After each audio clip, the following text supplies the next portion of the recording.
mobile service. That's just one reason. Got to give them at least 3. Fine. Spectrum Mobile is on America's largest, most reliable LTE network, plus a nationwide network of Wi-Fi hotspots. It has unlimited talk and text. You can choose unlimited data for $45 a month, or you can just pay by the gig, and you can save up to 40% a month.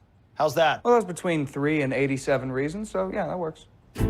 Want the best value in mobile? Choose Spectrum Mobile. The Spectrum Sports Desk is brought to you by Spectrum. Spectrum is built on a state-of-the-art network that connects all of your devices today and whatever comes tomorrow. Think forward. Visit Spectrum.com today. All right, some sadness over this. So many people talking about Tom Seaver. Yeah, he's the social answer media to so many questions about who's your favorite player. Tom Seaver, for so many people in the Mets organization, all their fans, all of baseball dealing with difficult news today. Tom Seaver has dementia. His family says the Hall of Famer will retire now from public life. Mets fans know the pitcher simply as the franchise. 3 times a Cy Young winner with the club, and of course helping the Mets win the World Series in 1969. And the 50th anniversary celebration of that championship team is still planned for this summer, though Seaver will not be able to attend. Mets COO Jeff Wilpon says they are still planning to honor Seaver in special ways. A special player, a special person. They retired as number 41 in 1988. Obviously, everybody thinking about Tom Seaver and his family. Well, plenty of pitching concerns for the Yankees with opening day exactly 3 weeks away now. Luis Severino and CC Sabathia will start the season on the injured list. So it's a good thing James Paxton looked great today against the Phillies in Clearwater. The Yankees' newest left-hander tossing 3 1/3 shutout innings. He struck out 5 batters and scattered 3 hits. His spring ERA stands at just 1.23. Hey, how about some offense? How about some bombs? Yankees' top prospect Esteban Florial crushing a 3-run shot to left center in his 6th inning here. This kid has looked great this spring. Yankees cruising to a 6-0 shutout. Over in West Palm Beach, Jacob deGrom on the hill against the Nationals. The Mets ace went 3 innings, giving up 2 runs on 2 hits, though he did strike out 4 batters, so that's encouraging. Pete Alonso had 2 more hits to continue his torrid spring, but the Mets fell to the Nats 6-4 in the final. To college hoops, where Seton Hall saved their season with a huge comeback victory over number 16 Marquette last night in Newark. The Pirates closed the game on an 18-0 run. Miles Powell had his own personal 10-0 burst on that run and poured in a game-high 34 points at 17-13. The Hall firmly on the NCAA tournament bubble, but they're on the right side of it now, and they have many quality wins, including last night. They were still buzzing about it when I talked to them in South Orange today.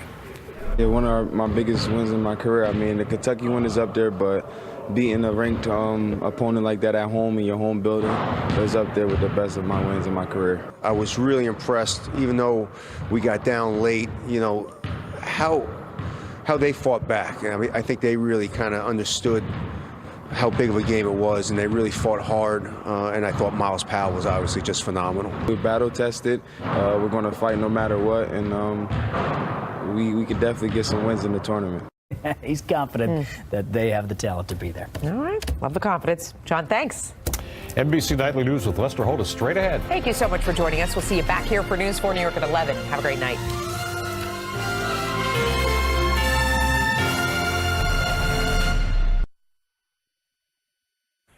Breaking news tonight. President Trump's former campaign chairman Paul Manafort being sentenced to federal prison. A stunning fall for the man who helped propel his candidate to the presidency. We're live at the courthouse. And another stunning turn. The president's former lawyer and fixer Michael Cohen now suing the Trump Organization. A sheriff's deputy murdered and a fugitive on the run. A dramatic chase tonight and a standoff lasting for hours after an attack at a suburban hotel. Widespread danger tonight after several major avalanches strike, cutting off highways, leaving cars buried and drivers trapped. One avalanche so strong it ruptured a gas line. A closer look at pancreatic cancer. So many people asking after Alex Trebek's diagnosis, why is this cancer so much harder to beat than others? It was 5 years ago, right about now, that Flight 370 vanished without a trace. Tonight, the new technology to ensure no plane ever goes missing again.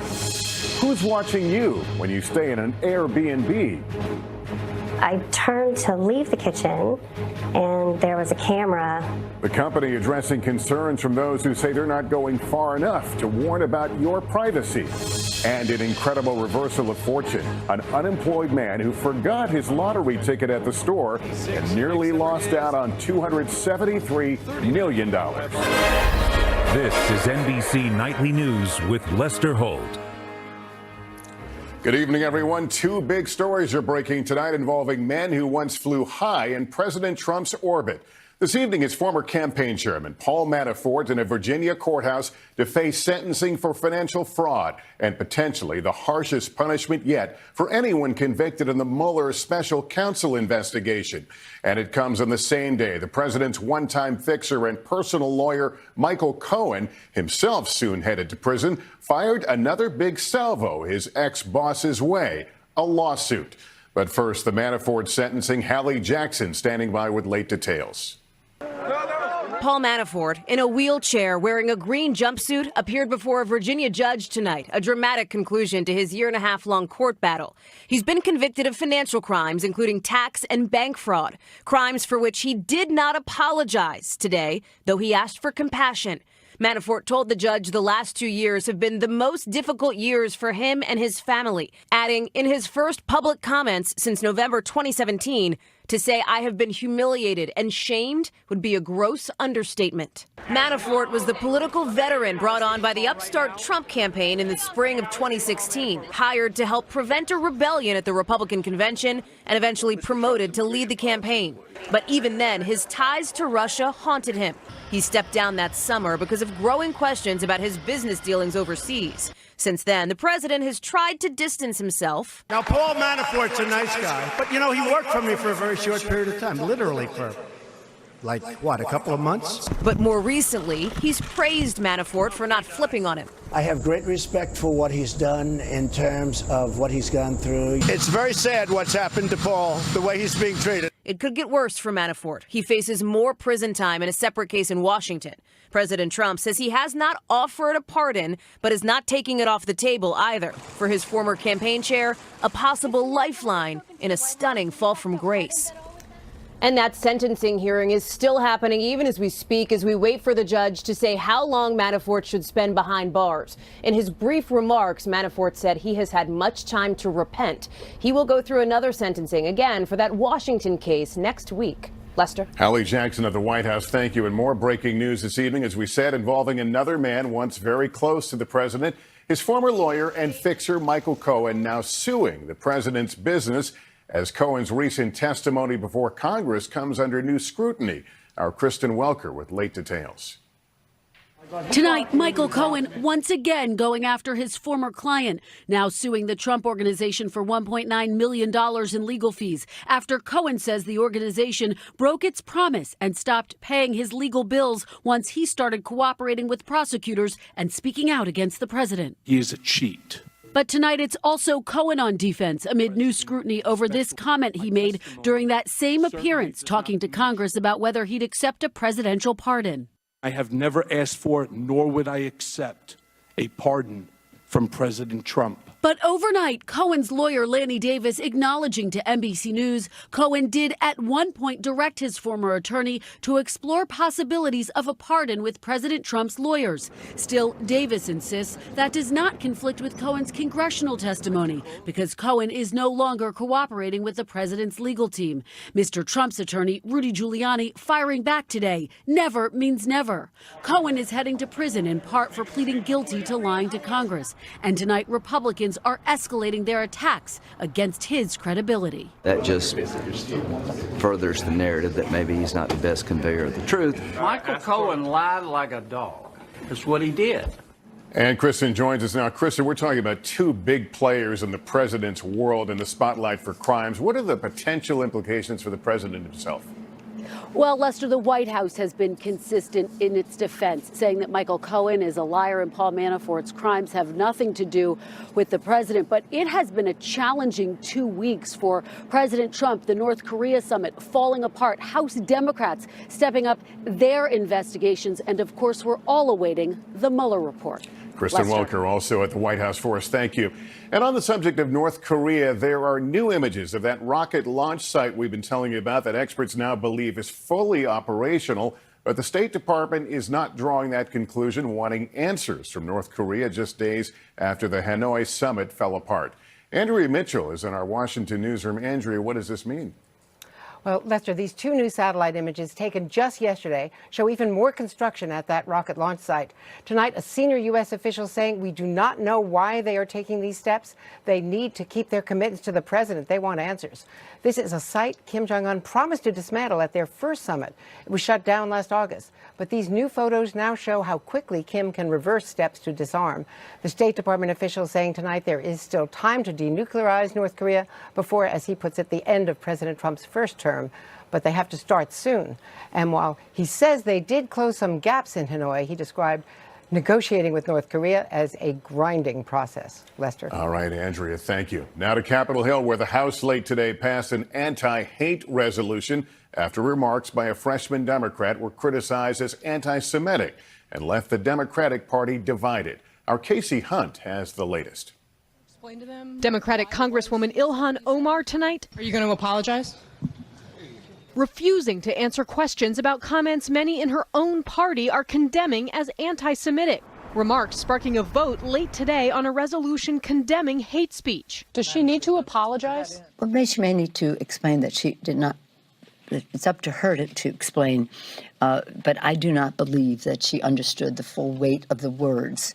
Omar under fire for past tweets, including Israel has hypnotized the world, and saying U.S. politicians support Israel because it's all about the Benjamins, baby. She apologized for that, but then this comment last week. I want to talk about the political influence in this country that says it is okay for people to push for allegiance to a foreign country. Many Jewish Democrats outraged. Jews have dual loyalty and can't be patriotic members of the country in which they live? Words matter. The firestorm sparking a deep divide among House Democrats. Some progressives defending Omar, who's Somali American, pointing to anti-Muslim slurs against her, like this poster in West Virginia. Fellow freshman Alexandria Ocasio-Cortez tweeting, anti-Semitism, Islamophobia, and all bigotry serve the same ends. This conflict between younger progressive Democrats and leadership could get even more intense over issues like the Green New Deal and impeachment. Lester. Casey Hunt on the Hill tonight. Thank you. Now to a dramatic chase and standoff lasting for hours after authorities say a man now in custody opened fire and killed a sheriff's deputy who was trying to serve a warrant. Our Ron Mott with the latest now. Gunfire erupting at a Rockford, Illinois hotel. U.S. Marshals around the scene. A U.S. Marshals deputy, Jacob Keltner, shot and killed. They took everybody out the first floor and the second floor. They cleared it. And they went to the third floor and they cleared that and got to the suspect. The suspect jumping out of a third floor window, authorities say, escaping. Still on 55 heading southbound. And on the move for several hours before police caught up to him more than 150 miles away. Officials say Officer Keltner, a 12-year veteran, was serving a warrant on 39-year-old Floyd E. Brown, wanted in several counties and for a parole violation. The fact that it's a law enforcement officer obviously doesn't change the basic investigation very much, but it does add to the emotions of the police officers. Police say the suspect fired at the officer with a rifle and that a female acquaintance found in the hotel room was suffering from a non-life-threatening gunshot wound. Authorities say no officers used their weapon at the hotel. Police say the suspect's vehicle crashed near Lincoln, Illinois, prompting an hours-long standoff. Ron Mott, NBC News, Chicago. In Colorado this evening, there is widespread danger after several major avalanches, leaving drivers trapped in their cars, and officials there are sounding the alarm tonight. We get more from Miguel Almaguer. Yeah, over that car right now. It's the worst avalanche season in 50 years, calling this kind of danger widespread across Colorado.